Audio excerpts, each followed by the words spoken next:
Hi hello నమస్తే welcome to Vihari politics. ఒకప్పుడు మన తెలుగు సినిమా స్టార్ హీరోల మధ్య బంధాలు అనేవి ఎంత బలంగా ఉండేవో చెప్పాల్సిన పని లేదు.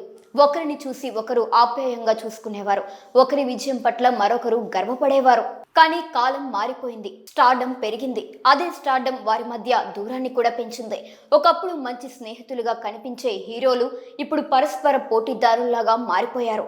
వారి మధ్య స్నేహం ఇప్పటికీ అలానే ఉంది. కానీ పోటీ మాత్రం స్పష్టంగానే కనిపిస్తుంది. అంతా చెప్పకపోయినా చూపిస్తున్నట్లు మాత్రం ఉంది.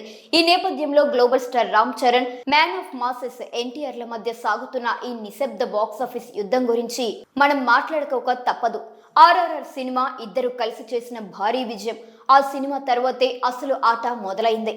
ఎవరి సోలో సినిమా డే 1 నుంచి వసూళ్లు ఎక్కువ అన్నదే టాక్ ఆఫ్ ది ఇండస్ట్రీగా మారిపోయింది. ఎన్టీఆర్ నటించిన దేవర డే 1 గ్రాస్ 170 కోట్లకు పైగా. రామ్ చరణ్ స్పందన గేమ్ చేంజర్ తో బదులు డే 1 గ్రాస్ ఏకంగా 180 కోట్లు. ఫ్యాన్స్ ఫైట్ మొదలైపోయింది. ఎవరి రికార్డు పెద్దదో నిరూపించుకోవాలని ఇద్దరు సిద్ధపడ్డారు. ఇప్పుడు మరోసారి ఆట మొదలైంది.